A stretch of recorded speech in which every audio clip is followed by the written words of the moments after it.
வணக்கம் நண்பா நண்பி, எல்லாரும் எப்படி இருக்கீங்க? பிரச்சனை தேமன்ற நேற்று உரையாடல் நம்ம எல்லாரையும் சந்தோஷப்படுத்திருக்குன்னு நினைக்கிறேன்.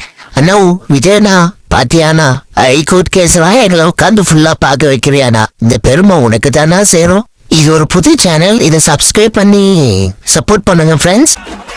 இதுக்கு நடுவில் நம்ம பசங்க உள்ள பூந்து அங்க ஒரு சம்பவம் ஒண்ணு பண்ணிட்டு டக்குன்னு வெளியே வந்துடுறது. லைட்டா அண்ணன் சைட்லயே பேசி பார்க்கலாம்னு நினைக்கிறேன். முதல் வீடியோ இல்லையா, ராசியான மூஞ்சி வேணும் இல்லையா? பல பேருக்கு தமிழ்நாட்டு அரசியல இருக்கு அந்த மூஞ்சி. அண்ணன் குருமா, சின்ன தத்தி, பெரிய தத்தி, 200 ரூபாய் ஊபிசி, இவங்களெல்லாம் விட சூப்பரான மூஞ்சி யாருக்கு இருக்கு தெரியுமா? நம்ம அண்ணன் திரள்நிதி சீமான் தான். நம்ம ஆட்டோக்கார தம்பி எங்க இருக்கான்னு கொஞ்சம் பாருங்கம்மா. அறுபத்தோ நம்ம பிரச்சனையை பூரா தீர்த்து வைக்கலாம்.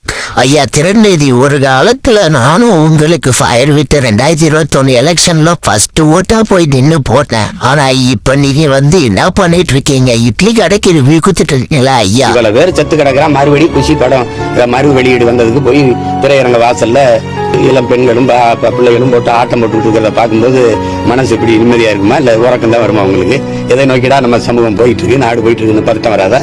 தனுஷ் அவர்கள் எழுதி இயக்கி நடிச்சிருக்கிற இட்லி கடைங்கிற படம் சீமானா எங்க தெரியுமானா நீ மாட்டின கிரிக்கெட்டு கேமு சினிமான்னு இருந்த பசங்க எல்லாரையும் இப்போ ஒரு ஆளுக்கு அது அரசியல் மொத்தமா உட்காந்து பார்த்துட்டு இருக்கோம். ஹைகோர்ட் ஜட்ஜி என்ன சொல்றாருன்னு உட்காந்து பார்த்துருக்கோம். இந்த நேரத்துல வந்து தலையை காட்டுறியானா உன்னை என்னன்னா பண்ண முடியும் வெட்டாம? இந்த மாதிரி ஒரு கொடும் துயர நிகழ்வு நிகழ்ந்துருச்சு. பச்சிலம் குழந்தைகள் இறந்ததெல்லாம் எனக்கு மிகுந்த மன வலியை தருது. அதில் இவ்வளவு பேர் உயிரிழந்திருக்காங்க. அதுக்கு நான் காரணமாயிட்டேன். இந்த நிகழ்வை பொறுத்த வரைக்கும் தம்பி விஜய் அந்த இடத்துக்கு பரப்புரைக்கு போனதுனால தான் நிகழ்து. நான் போனேன்னா நிகழல, நான் போனதுனால தான் நிகழ்து. அப்ப காரணம் யாரு? மற்ற இடத்துல எல்லாம் நடக்கல, இங்கேயே நடந்துச்சுன்னு சொல்றது இல்லை. அந்த இடத்துல நடக்கணும்னு நினைக்கிறீங்களா? அந்த இடத்துல ஏன் நடக்கலன்னு நினைக்கிறீங்களா? இங்கிருந்து பறந்து தளபதி அரசியலுக்கு வரன்னு சொல்லும் போது முதல்ல ஆதரவு தெரிவிச்சது நம்ம அண்ணன் சீமான் தான். நான் அப்பதான் நினைச்சேன் அண்ணனும் சீமானும் ஒன்னா சேர்ந்துட்டு என்ன ஜெயிச்சிருவாங்க அப்படின்னு நான் நினைச்சிட்டு இருந்தேன். நான் நினைச்சிருந்த மாதிரிதான் அண்ணன் சீமானும் நினைச்சிருந்தாருன்னு எனக்கு இப்பதான் தெரியும். இந்த பிரச்சனை எங்க ஆரம்பிச்சதுன்னா விக்ரவாண்டியில முதல் மாநாட்டு அப்ப அண்ணன் பேசினாரு வரங்க, தமிழ் தேசியமோ திராவிடமோ எனது இரு கண்கள் அப்படின்னு அப்ப ஆரம்பிச்சதுங்க. அண்ணன் நினைச்சிருப்பாரு தமிழ் தேசியத்தை பத்தி பேசுவான், நம்ம கூட்டணி வச்சு ஜெயிச்சிடலாம் அப்படின்னு. வரணும்னு நினைக்கிறாரு. அதுக்கு அந்த வேலைகளை செய்யறாரு. வரட்டும், வாழ்த்துவோம். அவ்வளவுதான் சொல்ல முடியும், சொல்ல முடியும். ஒருவர் முதுகுக்கு பின்னாடி நாம் செய்ய வேண்டிய ஒரே ஒரு வேலை தான் இருக்கு, தட்டி கொடுக்கறதா. அதனால தம்பியை தட்டி கொடுப்போம், அவ்வளவுதான் நம்ம செய்ய முடியும். நான் அடைக்கலங்களை படைக்கலத்தோட யாரும் நான் நினைக்கல.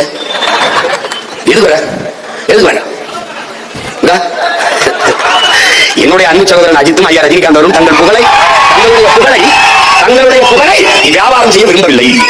அதுக்கப்புறம் இவருக்கும் இவங்க கட்சிக்கும் என்னதான் ஆச்சுன்னு தெரியல. அப்போ ஒண்ணு பேசுவாங்க, இப்போ ஒண்ணு பேசுவாங்க, நாளைக்கு ஒண்ணு பேசுவாங்க. மாத்தி மாத்தி மாத்தி புத்தி பேதலிச்ச மாதிரி பேசிட்டு இருக்கானுங்க இந்த பைத்தியக்கார பசங்க.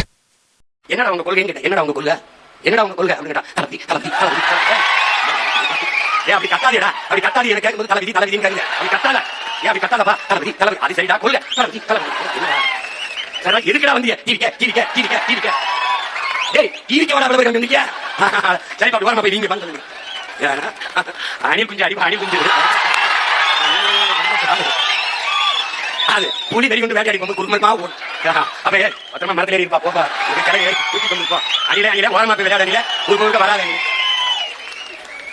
ஒரு மான ஒரு காட்டு ஒரு காட்டு ஆட வேட்டையாடி சட்டா பிடிக்க முடியாது. அணில போய் சாக்கா என்ன?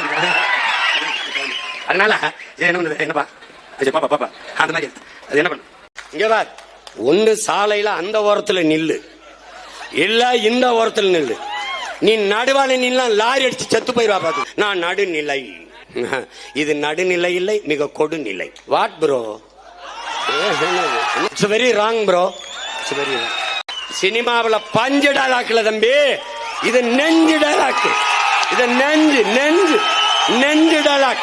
எங்கள் லட்சியத்திற்கு எதிராக எங்களை பெற்றவர்களே வந்தாலும் எதிரி எதிரிதான். அதுல அண்ணனும் கிடையாது, தம்பியும் கிடையாது. ரஜினிகாந்தையும் கமலஹாசனை அடிக்கிற அடியில இனி எந்த நடிகருக்கும் கட்சி ஆரம்பிக்கிற என்ன வராது.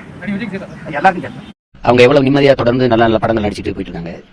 இது வந்து அவங்க என்னை விட வயசுல பெரியவங்க, ரெண்டாவது நிறைய அனுபவம் திரையுலகிலும் சரி இதுலையும் சரி, என்னையும் விட நிறைய தலைவர்களை இருக்குமா பழந்தவங்க. இது எவ்வளவு ஆபத்தான விளையாட்டுங்கிறது நான் காலம் எனக்கு தள்ளி விட்டுட்டு நான் அதை பார்க்கும்போது இது எங்க அண்ணன் சொன்னேன், கமல் அண்ணன் சொன்னேன், எல்லாருக்கிட்டையும் சொன்னது.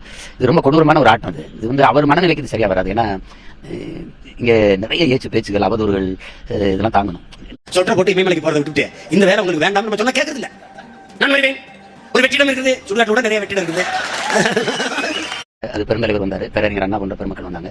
அப்படியான தலைவர்கள் இப்ப நமக்கு வாய்க்கப்படல. அந்த வெற்றிடம் இருக்குது. மொத்தமா வந்து வரப்பெல்லாம் சிஸ்டம் தெரியல, சிஸ்டம் தெரியுங்க. இதுல இருந்து இவ்வளவு நாள் என்ன பண்ணிருக்கீங்க? உங்க சிஸ்டம் சரியில்லாம இருந்துச்சு, அப்புறம் இவ்வளவு நாள் என்ன பண்ணிருக்கீங்க? உங்க மாதிரி ஆளுக்கு பேசி தலைவர் தான் தமிழ்நாட்டின் சிஸ்டம் இப்ப என்ன சிஸ்டம் தெரியல? ஒரு வார்த்தையில சிஸ்டம் தெரியல, சிஸ்டம் தெரியல பேசுறதே அரசியலா? ஒரு கட்சி அரசு